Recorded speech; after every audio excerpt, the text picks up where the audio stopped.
Boa tarde a todos. Que Jesus nos abençoe, que Jesus nos ampare, que Jesus esteja conosco em mais esta oportunidade daqui estarmos.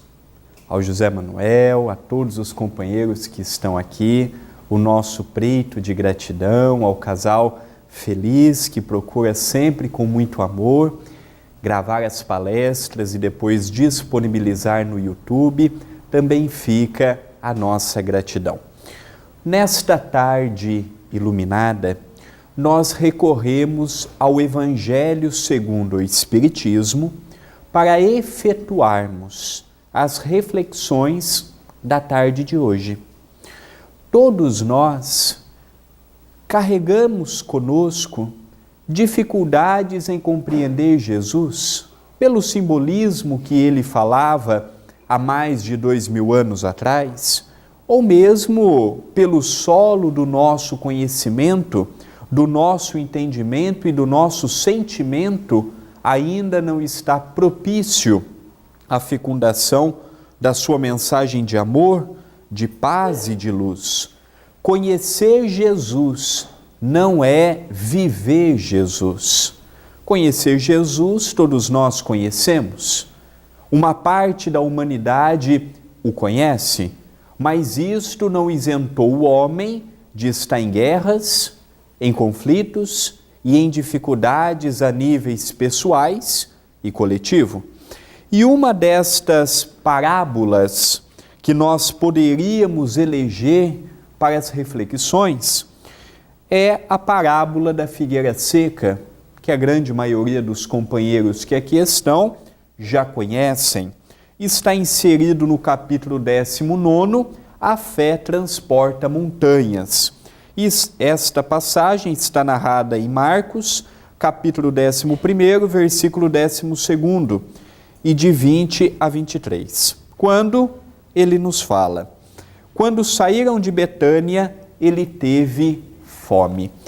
É importante nós compreendermos e não ficarmos presos apenas e tão somente às palavras. Quando nós lemos numa leitura superficial, o que nos dá a entender? Ele teve fome, apenas a fome física. Tomou um pequeno almoço, passou a fome. Almoçou, passou a fome. Jantou, passou a fome. Mas não é desta fome que o Evangelho nos narra. Aqui Jesus fala de uma fome que é a saudade de estarmos com quem amamos, a carência de um abraço, a carência de uma troca de afetos, a carência de podermos olhar para o outro e não vermos o outro apenas e tão somente o relacionamento que nós temos, seja em termos conjugais, em termos familiares, em termos de amigos ou em termos profissionais. Rico não é aquele que possui mais dinheiro, porque às vezes ele tem milhões no banco, mas não tem paz em viver. Rico é aquele que tem pessoas do teu lado que o ama não pelo que tem, mas pelo que é. Não pelo que possui no bolso, mas pelo patrimônio que tem em teu coração. E quando Jesus fala que teve fome, foi a fome de sentimentos, a fome de estar com uma outra pessoa, trocando experiências na vida. Quantos de nós já não sentiu esta mesma fome que o Evangelho fala? Quem de nós não sente nos dias atuais esta fome? Quantas vezes chegamos em nosso lar, tem de tudo. Temos a nossa cama, temos roupas no guarda-roupa, temos o nosso telemóvel, a nossa televisão, temos tudo o que precisamos para dizer que temos o mínimo para a nossa felicidade, e nós olhamos para os lados e sentimos um vazio existencial. Chegamos ao centro espírita, tomamos contato com esta imortalidade da alma, os nossos corações se enchem uma vez mais, porém passa os dias e volta aquela melancolia. volta aquela tristeza, volta aquele pensamento de qual é o papel que nós somos convidados a desempenhar. Então é muito importante nós procurarmos dentro do nosso núcleo familiar, que é o nosso compromisso primeiro perante a nossa própria consciência, de podermos, as pessoas que Deus confiou estivessem do nosso lado, que nós possamos levar tudo o que elas precisam, para que automaticamente a vida reponha para nós tudo o que nós damos com amor. Continua a passagem, e vendo ao longe uma figueira, para ela encaminhou-se, a ver se acharia alguma coisa. Tendo-se, porém, aproximado, só achou folha, visto não ser tempo de figos. Uma figueira, ela passa automaticamente e necessariamente por 3 estágios sem qualquer modificação, o estágio natural. O primeiro é quando ela se encontra despida das folhas e dos frutos. Como nós notamos, por exemplo, as árvores no inverno, ela está apenas os seus galhos. Vem a primavera, enche com a sua beleza, nos dá uma visão extraordinária dela florida com as suas folhas multicores, até que vem o momento do fruto.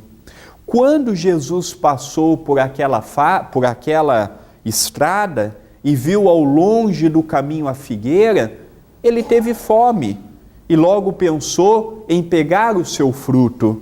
Mas chegando perto, viram que ela estava muito bonita, muito arranjada, com as suas folhas verdes, lindas, mas não tinha o fruto. Isto mostra muitas vezes o que nós representamos na nossa vida. Nós todos somos sinônimos da figueira, mas se nós vamos ser uma figueira produtiva ou não, depende do nosso esforço, depende dos passos que cada um de nós está dando. Aqui tem companheiros de toda a idade, mais jovens e menos jovens. Aos mais jovens, nunca é cedo para tentar começar a modificação. Para aquele que já atingiu uma certa idade, nunca é tarde para mudar e quebrar paradigmas. Tudo vai do empenho que nós temos perante a nossa própria consciência, perante o nosso próprio eu. Quantas pessoas nós estamos precisando de algo e ao chegarmos perto dele ou dela, nada se produz de bom. Nem palavras, nem pensamentos, nem atitudes. E curiosamente, muitas pessoas que vêm até o nosso encontro, nós produzimos da mesma maneira. Se nós não estivermos com o nosso coração aberto, eu não digo coração aberto para vermos no próximo que gostaríamos de ver, mas vermos no próximo que de facto o próximo é. Nós somos diferentes, nós pensamos diferentes, nós agimos diferentes. E o bonito da vida é nós procurarmos ser quem devemos ser, cobrando de nós o que podemos doar e respeitar o tempo e o limite do outro. E quando Jesus foi procurar o fruto abençoado naquela figueira, foi em busca dos figos, nada encontrou.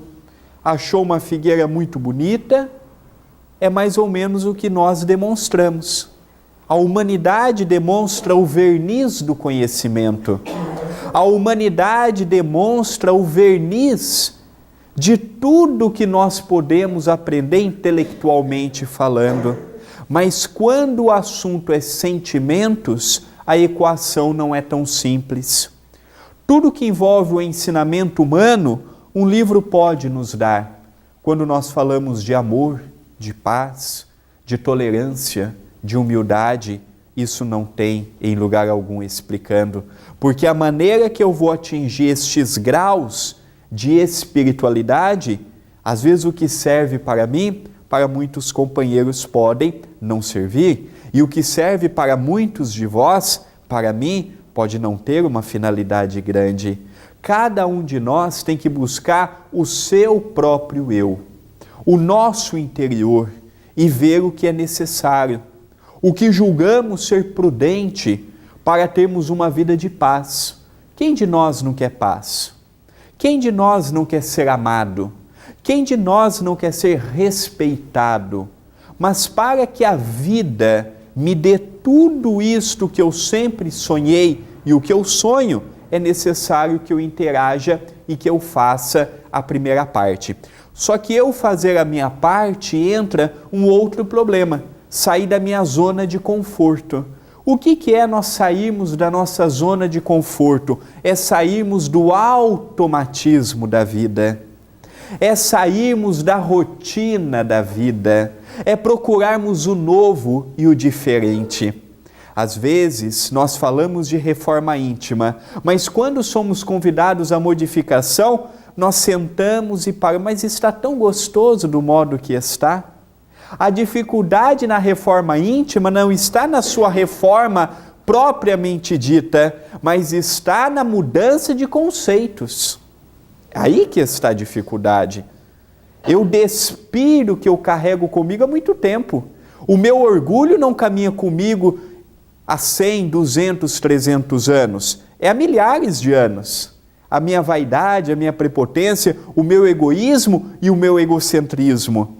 E não é porque eu sou espírita que do dia para a noite eu deixarei de ser tudo isto. Não, caminhará comigo. Mas esta atual encarnação é um divisor de águas. Por quê? Porque nós estamos compreendendo que nós não estamos aqui em vidas definitivas. Estamos aqui de passagem. Diga-se de passagem, uma passagem curta. O que é 70, 80, 90 anos? Não é nada. Mas é um momento muito importante. Por quê? Porque é este estágio aqui que vai nos conferir para onde nós vamos do outro lado da vida. Eu quero ir para uma cidade, eu quero ir para uma colônia espiritual parecida com o nosso lar. Muito bem, trabalhe, se esforce, dedique, faça a tua parte. O céu fácil não existe. Eu gostaria de ir para um lugar bom e ficar sentado na cadeira. Não, temos que ir em busca e nos tornar esta figueira produtiva. Não podemos ter o verniz da educação, a beleza do conhecimento e a superficialidade do intelecto. É muito importante que nós tenhamos os frutos. Os frutos só podem partir do nosso coração. Os frutos não estão na aquisição financeira para a sua doação. A figueira, o fruto da figueira, os figos da passagem, simboliza tudo que nós somos portadores e que muitas vezes nós não exploramos em nós mesmos. Há pouco foi lida uma mensagem que eu não sei se os companheiros prestaram a devida atenção, mas que fala categoricamente que nós trazemos em nosso coração tudo o que precisamos para nos libertar de nós mesmos. Quando que eu vou dar frutos? A partir do momento que eu ver que eu não posso pensar apenas na minha felicidade. Eu também tenho que pensar na felicidade do outro. A partir do momento que eu analisar que eu vivo num coletivo, e um coletivo imperfeito. O que isso significa? Não existe perfeição. Portanto, eu não posso cobrar do próximo o que eu ainda não dou. O que é os frutos? É o sorriso. Nós temos mais motivos para sorrir ou para chorar? Por que sorrimos pouco e choramos muito? Por que agradecemos pouco e reclamamos muito? Nós temos mais motivos para sorrir. Por que estamos sempre com a cara fechada? Isso não é sinônimo de seriedade, porque uma pessoa bem-humorada, uma pessoa feliz e sorridente, é uma pessoa séria também. Por que nós estamos com um semblante sempre pessimista? Como você vai? Vou indo. Vai indo para onde? Só de você viver, só de você poder acordar, só de você poder ver, só de você poder andar, só de você poder falar, você quer bênçãos maiores do que esta? Só de poder viver num país igual Portugal, ou quem estiver nos acompanhando do Brasil, países maravilhosos, apesar de todas as desigualdades e problemas que nós temos, comparado com muitos países mundo afora, é uma bênção. Se quiser, eu dou mais uma lista de 30 minutos de motivos para nós agradecermos. Para nós vermos que não adianta nós continuarmos com aquela perspectiva do negativismo que a Terra nos coloca. Eu só serei feliz a partir do momento que eu sorrir para a vida.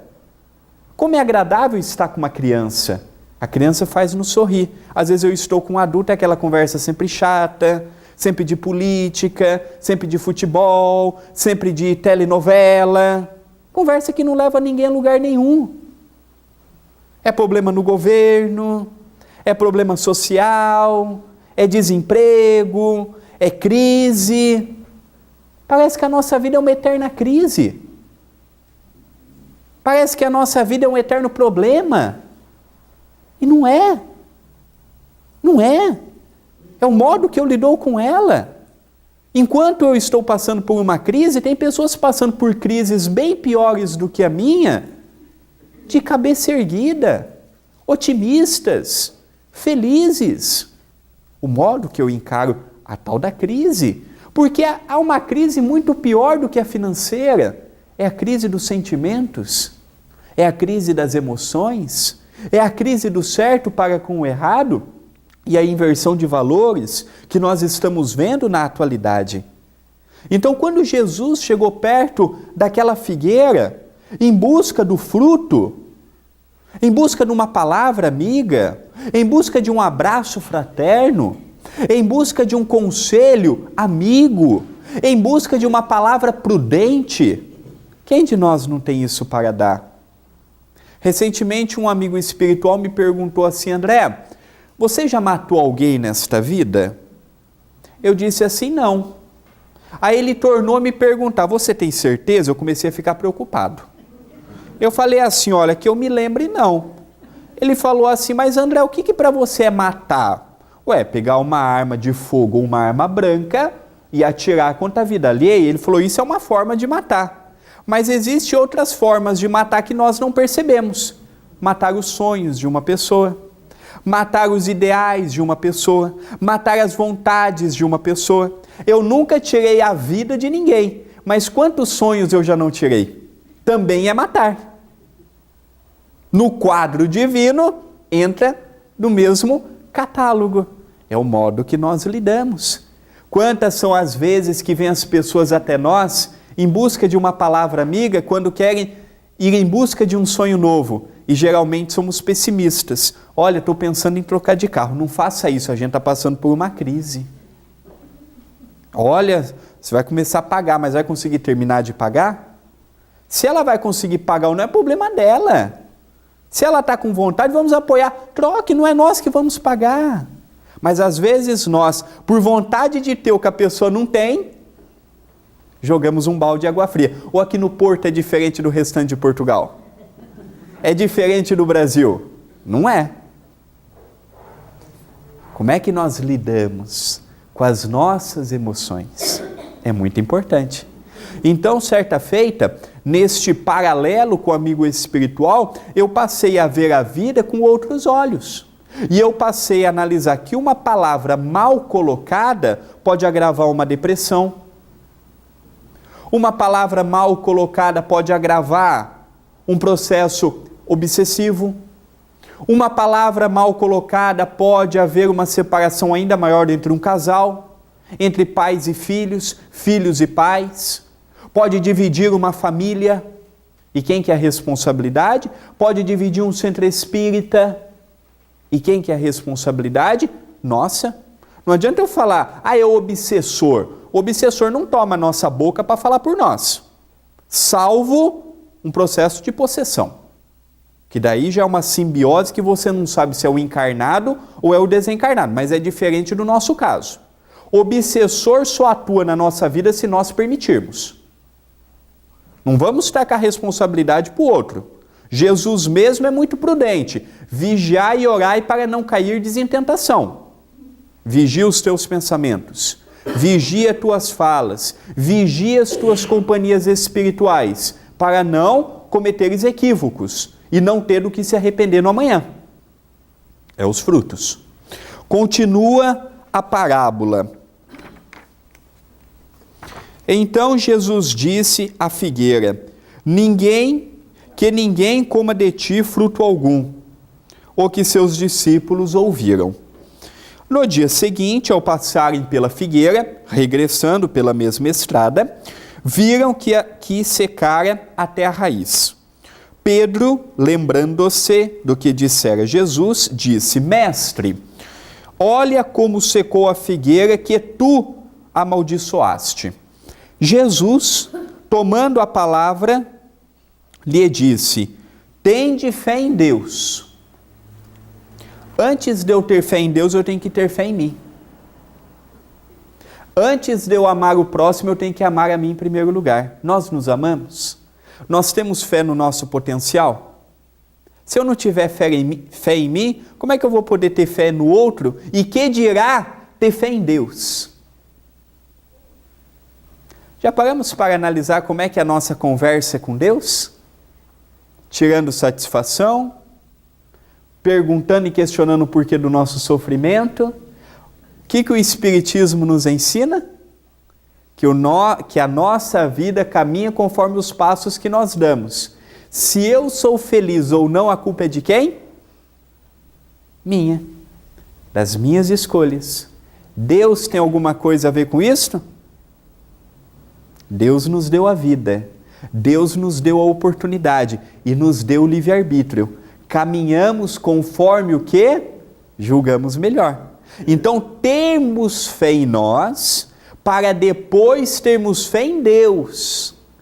Aquele que nos deu a vida, aquele que nos deu a oportunidade, aquele que nos conferiu a dádiva de hoje, aqui estarmos, habitando esta terra tão imperfeita, porém tão abençoada, já que é a nossa moradia.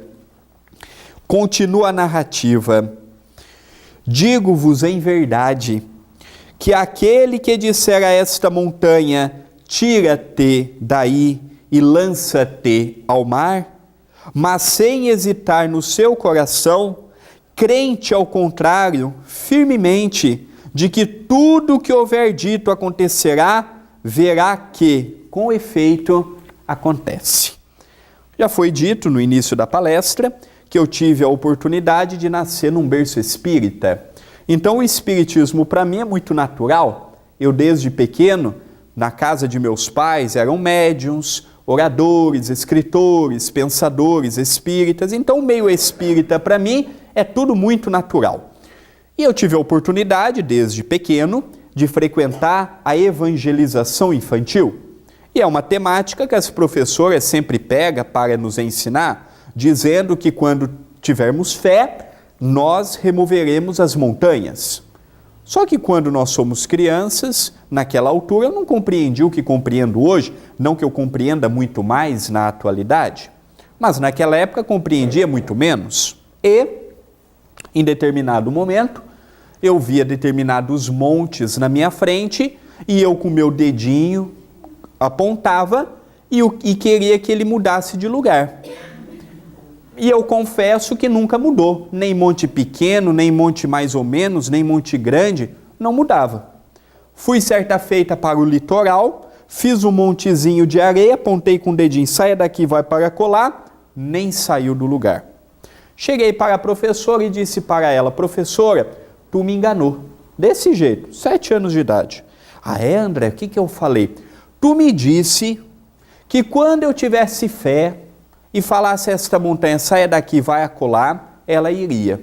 E eu fiz isso com montanha grande, com montanha pequena, com montanha disso, com montanha daquilo, e não saiu do lugar. Pois é, André, é as montanhas das nossas imperfeições, não são as montanhas físicas. O dia que nós tivermos fé no nosso potencial, o dia que nós acreditarmos no nosso eu, nós vamos fazer coisas que não imaginamos. Coisas para o bem, em auxílio nosso, como para com todos que nós estamos do nosso lado. No passado, nós éramos a simbologia da figueira seca. Tínhamos beleza, tínhamos isto, tínhamos aquilo. Mas e o fruto que é bom? Não havíamos. Hoje não. Hoje nós somos convidados a dar frutos.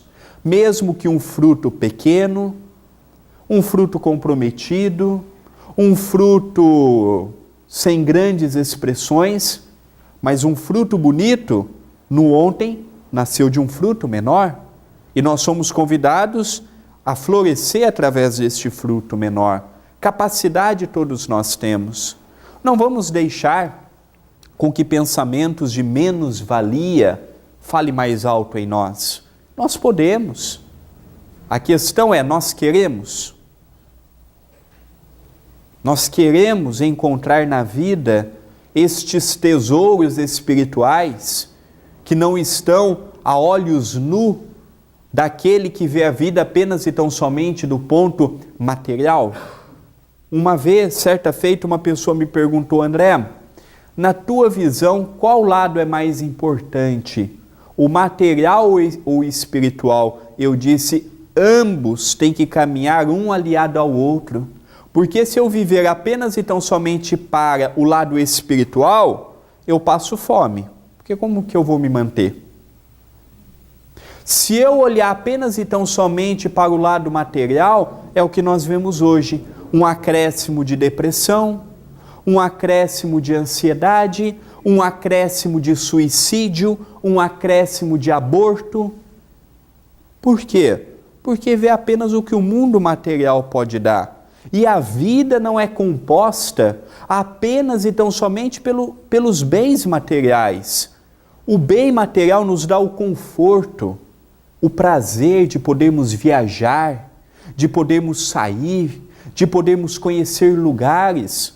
Mas a felicidade não pode ser adquirida num estabelecimento comercial. A felicidade caminha dentro de nós. E esta busca pelo nosso eu interior cabe única e exclusivamente a cada um de nós.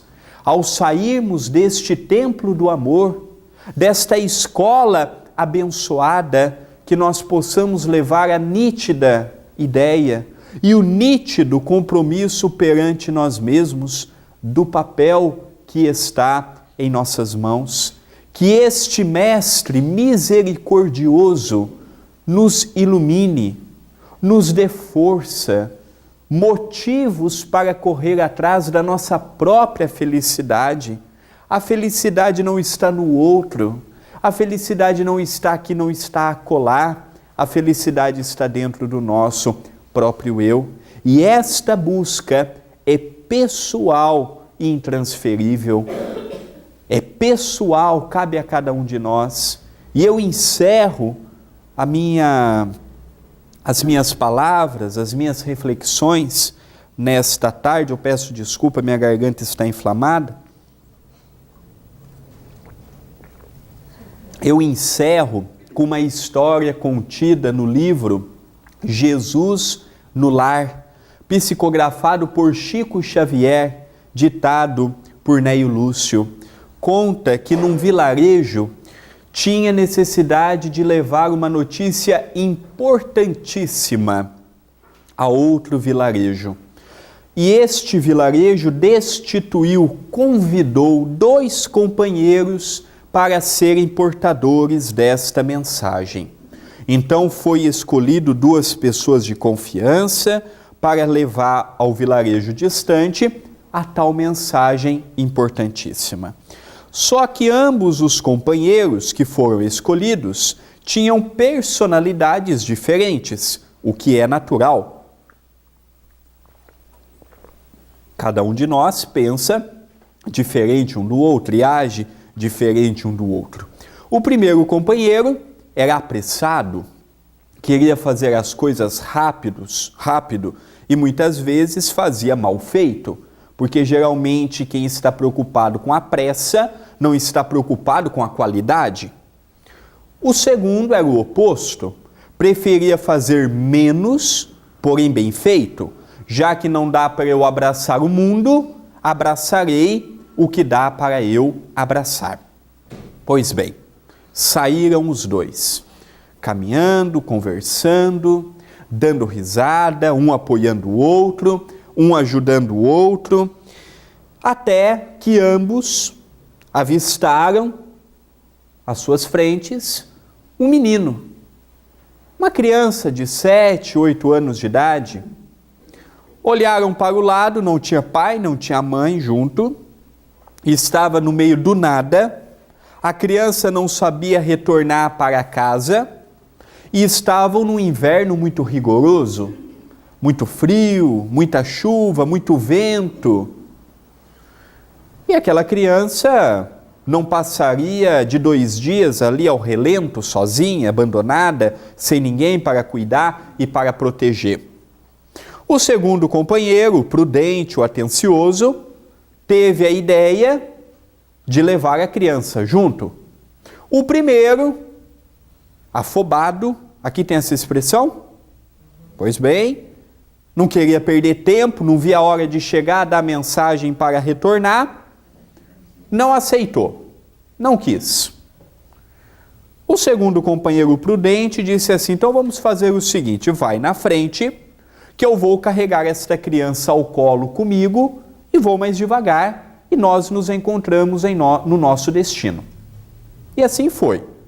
O primeiro companheiro não se fez de rogado, saiu e foi embora. O que estava com a criança, aconchegou a criança ao seu peito e caminhou os dois. Chegou a noite, ele providenciou um local para que eles pudessem passar a noite. Então ele procurou o agasalho de um local em que ventasse menos, chovesse menos, para que ele e a criança não sentisse aquele frio daquele inverno rigoroso. Amanheceu com o sol muito bonito, porém muito frio. Continuando um ao peito do outro, continuaram a jornada. Andaram alguns quilômetros e avistaram o primeiro companheiro, o companheiro imprudente, caído ao chão e pensaram que ele estava machucado. Ao chegarem perto, notaram que estava morto, que havia desencarnado. Moral da história: sozinhos nós não saímos do lugar. O que manteve o companheiro vivo foi a troca de calor que ele teve com aquela criança. Um aqueceu o outro, um manteve vivo o outro. É o que acontece na nossa vida. Quando nós somos agasalhados pela troca de sentimentos, pela troca de experiências, a nossa vida se torna mais prazerosa, a nossa vida se torna mais feliz. Mas para isto, eu tenho que agasalhar o meu semelhante e permitir que ele me agasalhe. O primeiro andava sozinho, tinha pressa. O que adiantou ganhar algumas horas em comparação com o outro? Não aguentou a travessia. O outro foi cauteloso, prudente, ajudou, socorreu e se salvou. É o convite para a nossa atual encarnação. A figueira seca é nitidamente esta história. O primeiro candidato é a feição da figueira seca. Pensava apenas em si, pensava apenas nas suas necessidades, colocava ele em primeiro lugar e quando sobrava tempo, olhava para o outro. Por isso era infeliz. O outro não. O outro olhava para si também, mas via que do seu lado tinha pessoas que precisavam da sua atenção, do seu carinho e do seu amor.